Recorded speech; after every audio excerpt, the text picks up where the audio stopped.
হলদিয়া থেকে ট্রেনে করে ডায়মন্ড হারবার পৌঁছতেই দেরি হবে। সজল বলল ফেরি করে নিতে, তাই এদিক সেদিকে না গিয়ে ফেরিঘাটেই এসেছিলাম।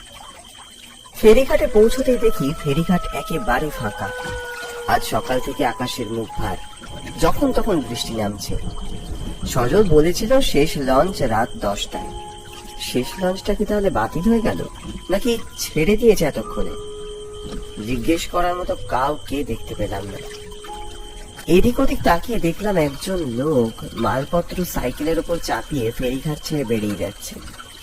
আমি তড়িঘড়ি সেই লোকটাকে গিয়ে ধরলাম। ও দাদা, শুনছেন? আমায় বলছেন? হ্যাঁ বলছি, শেষ ফেরি কি চলে গেছে? তা তো বলতে পারবো না, তবে আকাশের যা অবস্থা দেখছি আমার মনে হয় আপনি আর কোনো ফেরি পাবেন না এখন। তা কোথায় যাওয়া হচ্ছে? ডায়মন্ড হারবার। ফেরিতে তাড়াতাড়ি হবে বলে এসেছিলাম। অপেক্ষা করে লাভ নেই, বাস ধরে চলে যান, নইলে ফাঁপড়ে পড়বেন। লোকটা হঠাৎ ব্যস্ত হয়ে চলে গেল। ঘাটের ধারে জ্বলতে থাকা আলোগুলো একটা দুটো করে নিভতে শুরু করেছে। ঈশান কোণে বিদ্যুৎ খেলে গেল। হাত উল্টে ঘড়ি দেখলাম, প্রায় 11টা বাজতে যায়। ফিরে যাব কিনা ভাবছি, ঠিক সেই সময় দূর থেকে লঞ্চের হুইসেল শুনতে পেলাম। তাকিয়ে দেখি অন্ধকারের মধ্যে দিয়ে একটা আলোকমালা ধীরে ধীরে এগিয়ে আসছে এইদিকে। অন্ধকার ফুরে সামনে আসতেই দেখি একটা স্টিমার। মনটা আনন্দে নেচে উঠল। না, শেষ ফেরি তাহলে এখনো চলে যায়নি। ঘাটে ফেরি ভিড়তেই তড়ি করে উঠে বসলাম তাতে। লঞ্চে তেমন ভিড় ছিল না, দু একটা লোক ছাড়া তেমন কেউ নেই, তাই বেশ একটা ফাঁকা জায়গা দেখে বসে পড়লাম। বৃষ্টি ভেজা ঠান্ডা হাওয়া লঞ্চের ভিতর বয়ে আসছিল অনবরত। আমার দু চোখ জুড়িয়ে গেল। লোকজনের চাপা ফিসফাস শব্দে ঘুমটা ভেঙে গেল। তাকিয়ে দেখি লঞ্চ এখন অতটাও ফাঁকা নয়, বেশ কিছু লোক উঠেছে।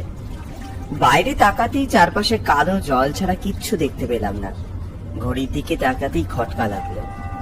11:05। আশ্চর্য! আমার বেশ মনে আছে যখন লঞ্চে উঠেছিলাম তখন 11টাই বেজেছিল। এতক্ষণ পরেও ওহো, ঘড়িটা গেছে। আচ্ছা, এই লঞ্চটা কিশোরগঞ্জের ঘাটে পৌঁছতে কত সময় নেয়?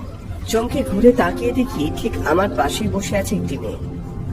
কখন বসেছে তা খেয়ালই করিনি। এক ঝলক তার দিকে তাকিয়ে দেখি পরনের জামা কাপড় একেবারে ভেজে সপসপে। বৃষ্টিতে ভিজেছে মনে হয়। কিশোরগঞ্জে কখন পৌঁছবে তা আমার জানা ছিল না, তাই বললাম, সে তো বলতে পারবো না, এই পথে প্রথম, কিন্তু আপনি যে একেবারে ভিজে গেছেন দেখছি। ও ঠিক আছে, আমার অভ্যাস আছে। না না, তা বললে হয় নাকি? দাঁড়ান, আমি দেখি কি ব্যবস্থা করতে পারি। আমার মনে পড়লো আমার ব্যাগে একটা টাওয়াল থেকে সবসময়।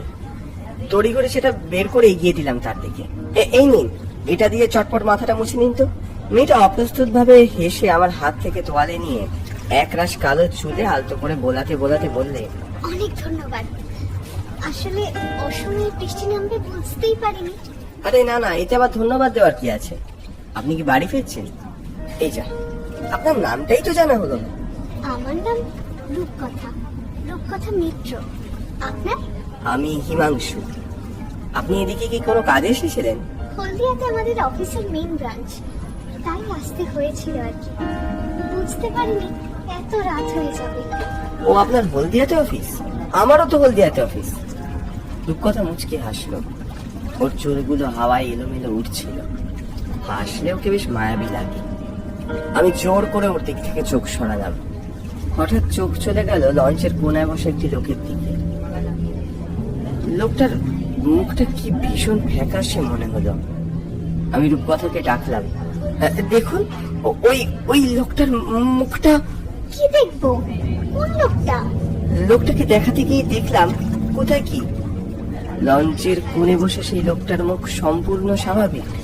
কি হয়েছে হিমাংশু বাবু? হ্যাঁ, না কিছু না। আমার মনে হয় আপনি ক্লান্ত, একটু বিশ্রাম নিন। ছেলেটি কিন্তু বেশ ভালো। উফ, দাদু ভাই তুমি পারো বটে। তুমি বললে আমি একবার কথা বলে দেখতে পারি। এই যে মিস্টার। দাদু, করছোটা কি? নমস্কার, আমি তমজ্যোতি মিত্র, রূপকথা দাদু। ও নমস্কার।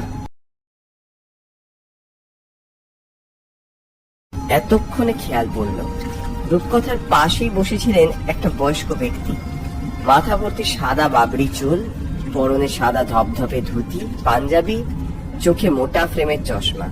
এই তোমাদের কথা শুনছিলাম, ভাবলাম আমিও আলাপটা জমিয়ে নিই। বেশ করেছেন। নাতনিকে নিয়ে ফিরছেন না?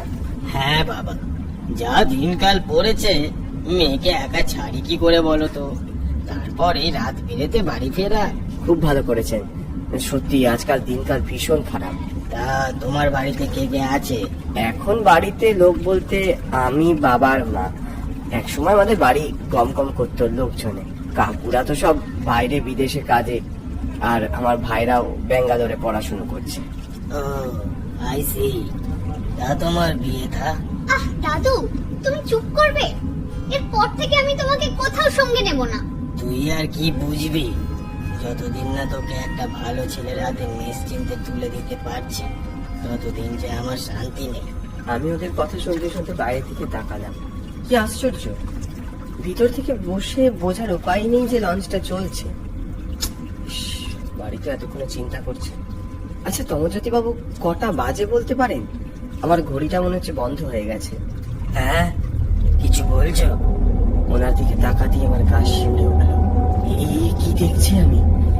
তমজ্যোতি বাবুর মাথার পাশ দিয়ে রক্ত গড়িয়ে পড়ছে, আর একটা ধাতব রড ওনার মাথার ডান দিক থেকে ঢুকে বাঁ দিক দিয়ে বেরিয়ে গেছে। হিমাংশু বাবু, আপনি ঠিক আছেন? রূপকথার ডাকে সম্বিত ফিরে পেলাম। ঘর কাটিয়ে তমজ্যোতি বাবুর দিকে তাকিয়ে দেখি তিনি সম্পূর্ণ অবিকৃত অবস্থায় সামনে বসে আছেন। তবে আমি নিশ্চয়ই ভুল দেখছি। বলি, এ লঞ্চ ঘাটে বেরবে কখন? আদৌ লঞ্চ চলছে তো? হ্যাঁ। ওদিক থেকে একটা উদ্গ্রীব মহিলার কণ্ঠ ভেসে এলো। তাকিয়ে দেখি লঞ্চের একপাশে বসে আছেন একজন অলংকার পরিহিত মহিলা। তার পাশে বসা মানুষটাকে দেখে মনটা আনন্দে নেচে উঠল। আরে ব্রতদা, তুমি এখানে? আরে হিমাংশু দে, কতদিন পর, কি খবর বলো, কেমন আছো? আমারই চলে যাচ্ছে, তোমার কি খবর? কতদিন বাদে দেখলাম। হ্যাঁ, ওই কোম্পানি ছাড়ার পর থেকে এদিক ওদিক টুকটাক কাজ করছি এখন। তোমার খবর কি? উফ, এই লোকটার দেখছি গল্প পেলে আর কোনো দিকে হুঁশ থাকে না। বলে ওদিকে লঞ্চ যে চলছে না, সে খেয়াল আছে?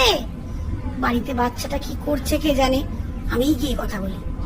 এই এই, কি ব্যাপার বলুন তো, আপনারা লঞ্চটা চালাচ্ছেন না কেন? আগেই তো বলেছি, এই ওয়েদারে লঞ্চ চলবে না। মানে কি? তার মানে যতক্ষণ এই বৃষ্টি থাকবে ততক্ষণ এই লঞ্চ চলবে না? বললো তো চলবে না। লঞ্চের অবস্থা খারাপ, যখন তখন উল্টে যেতে পারে। এখন গিয়ে জায়গায় বসুন, বক বক করে মাথা ধরিয়ে দিলে। এই, মুখ সামনে কথা বলুন। আপনারা দেখছি মশাই তখন থেকে ক্যাচাল করছেন। এই লঞ্চ কিছুতেই চলবে না। আপনাদের যদি অত তাড়া থাকে, আপনারা সাঁতরে বাড়ি যান। যান। এত বড় সাহস আপনার? দাঁড়ান দাঁড়ান, আমি মজা দেখাচ্ছি। দাদা দাদা, কেন তর্ক করছেন? ওদের একার নয়, আমাদেরও দেরি হচ্ছে। তখনই লঞ্চে থাকা সবাই প্রায় একজোটে বলে উঠলো, আরে কি হলো, দেরি করছেন কেন? লঞ্চে ছাড়ুন না। আচ্ছা, আপনারা যখন বলছেন আমি ছাড়ছি, কিন্তু কিছু কিছু বিপদ হয়ে গেলে আমাকে বলতে পারবেন না। হাওয়ার সঙ্গে পাল্লা দিয়ে এঁকে বেঁকে এগিয়ে চলল লঞ্চটা। ঢেউয়ের উত্তাল স্রোতে মনে হচ্ছিল কয়েক মুহূর্তের মধ্যে তীরে গিয়ে আছড়ে ফেলবে লঞ্চটাকে। রূপকথা ভয় ভয় আমায় জিজ্ঞেস করলো, এই লঞ্চটা এভাবে দুলছে কেন বলুন তো? ডুবে যাবে না তো? এই আশঙ্কা আমার মনে ছিল যদিও। না না না, কিচ্ছু হবে না, শক্ত করে ধরে থাকো। আমাকে অবাক করে রূপকথা আমার হাতটাকে শক্ত করে ধরল। লোকেদের মধ্যে ত্রাহি ত্রাহি রং উঠেছে। ঠিক সেই সময় প্রবল শব্দে বাজ পড়লো আমাদের লঞ্চে। সবাই চিৎকার করে উঠল। ঠিক তখনই লঞ্চের পাটাতন দিয়ে হুড় করে জল ঢুকতে শুরু করলো। চালক চিৎকার করে উঠলো, লঞ্চ ডুবে যাচ্ছে, ডুবে যাচ্ছে। লঞ্চের ভিতরে এক ভয়াবহ পরিস্থিতি তখন।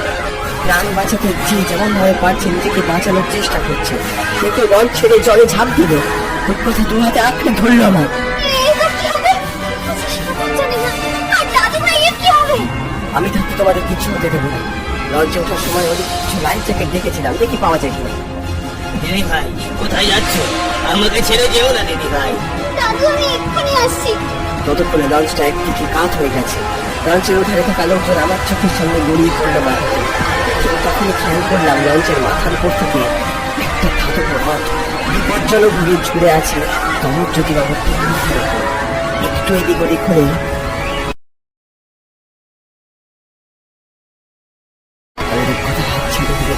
এগিয়ে গেলাম তমরজ্যোতি বাবুর দিকে। সমজ্যোতি বাবু সাবধান! ততক্ষণে যা ঘটার ঘটে গেল। রক্তাক্ষরে এসে কেটে গেল ওনার মাথায়। মাথাটা এফোর এফোর করে বেরিয়ে গেল। রূপকথা আত্মরাত করে এগিয়ে গেল সেদিকে। রূপকথা ওদিকে যেও না, সাবধান! লঞ্চের পাটাতনটা আমার চোখের সামনে ভেঙে টুকরো হয়ে গেল। রূপকথা আমরা স্ত্রী গড়িয়ে পড়লো জলে। রূপকথা ছুড়ে আছে লঞ্চের খাওয়া অংশ। কিচ্ছু হবে না, আমার উপর বসে রাখুন।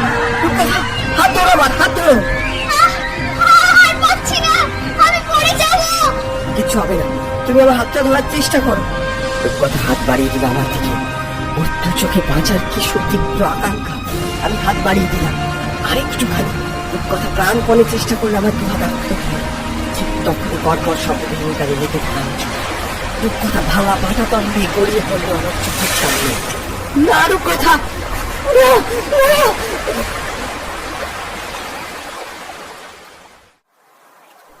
লোকজনের গুঞ্জনে চোখ খুলে দেখি কালকে লঞ্চ ঘাটের ধারে পড়ে আছি আমি। ও দাদা, এখানে কি করছেন?